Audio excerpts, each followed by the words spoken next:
তো একজন বোন প্রশ্ন করেছে যে আমার পিতামাতা আমাকে খুব ভালো জায়গায় বিয়ে দিয়েছে, ভালো ফ্যামিলিতে। কিন্তু পিতামাতা এখন একটু দরিদ্র অবস্থায় রয়েছে। তো আমার স্বামীর দানের টাকা মানে যাকাত বা দানের টাকা আমার পিতামাতাকে দিতে পারবে কিনা? পারবে। এখানে শুধু বাবা-মাকে দেওয়া যায় না। কিন্তু স্বামীর টাকা তো ওনার টাকাই। না, স্বামীর টাকা ওনার টাকা এটা ঠিক না। স্বামীর তাহলে? টাকাটা স্বামীর একটা টাকা, স্বামী যদি ওনাকে টাকা দেন হ্যাঁ, যে তোমাকে আমি লাখ লাখ টাকা দিলাম, হ্যাঁ। বা অনেক সময় খরচ যাদের টাকা পয়সা বেশি আছে, ওই স্ত্রী জাকাত দিতে পারবে না।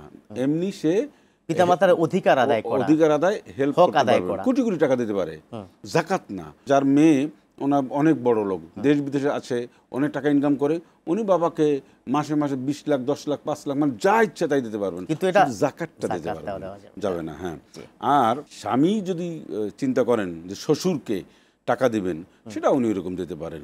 তবে আমরা যাদের একটু হলেই আমরা জাকাত, যে সমস্ত জায়গায় ভাইকে যেমন জাকাত দেওয়া জায়েজ আছে, আপন ভাইকে দেওয়া যায়, হ্যাঁ জায়েজ আছে, কিন্তু মনে রাখতে হবে এই জাকাত, ভাইকে জাকাত দেবো কেন, জাকাত দেওয়ার আগে তাকে স্বাবলম্বী করে দেওয়া জরুরি। একটা মাসালা আপনাকে গুরুত্বপূর্ণ আমি বলি আপনাকে।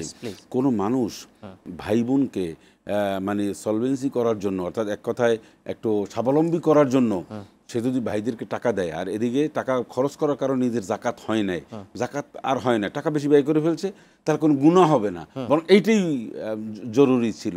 কিন্তু ভাই বোনদেরকে টাকা না দিয়া তারা গরিব অবস্থায় আছে, কিন্তু আমি টাকা খরচ কম করে আমি টাকা বানাইলাম, আমার জাকাত হলো, এই জাকাত আমি ভাইকে দিলাম, এটার চেয়ে বরং আমার জাকাত না হয় না হোক, আমি ভাই বোনদেরকে স্বাবলম্বী মানে প্রতিষ্ঠিত করে দেওয়ার জন্য আমি ব্যাপক খরচ করলাম, এতে আমার জাকাত হয় নাই, এইটাই বেটার, এইটাই ভালো। এর মধ্যে একজন প্রশ্ন করেছে, খুব ক্রিটিক্যাল প্রশ্নটা আমার কাছে মনে হয়েছে, আশা করি আপনি জবাব দিবেন।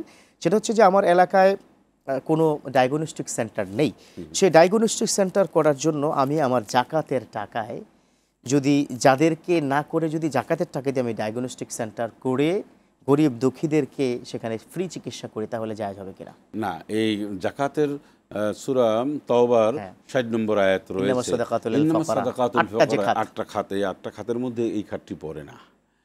ফি সাবিলিল্লাহ দিতে পারবে, তারপর ইন্নামা সাদাকাতুল ফুকারা, গরিব মিসকিন, গরিব মিসকিন অসহায়, তারপরে পথিকদেরকে দিতে পারবে, তারপরে মুসলিমদেরকে চিত্তাকর্ষণের জন্য তাদেরকে ইসলামের আকৃষ্ট করার জন্য দিতে পারবে, এরকম খাত এই খাতের মধ্যে এটা নাই, তো জাকাত ওখানে দিতে পারবে না। আপনার অন্যান্য যে খাত আছে, অন্যান্য যে সেবামূলক যে আছে, এখান থেকে আপনি করুন। কিন্তু ডায়াগনস্টিক সেন্টারে ওনার কথা হচ্ছে আমি এটা বিজনেস করব না, এটাই তাই বোঝাচ্ছে। এটা না করে আমি গরিব মানুষদেরকে সেবা করবো, তাইলে হচ্ছে না? না, এখানে অনেক, আপনি শুধুমাত্র আপনি একটা পারবেন ডায়াগনস্টিক সেন্টার করার পরে আপনি একটা জাকাতের ফান্ড সেখানে দিতে পারেন, যেখানে গরিব এতিম মিসকিন অসহায় আসলে না, ওই ফান্ড তাদেরকে দিবেন, আপনি কাটাকাটি করতে পারবেন না। অর্থাৎ আপনি ধরুন একজন গরিব অসহায় মানুষ চিকিৎসা করাতে পারে না, তো তাকে কি করতে হবে, মালিক বানাতে হবে।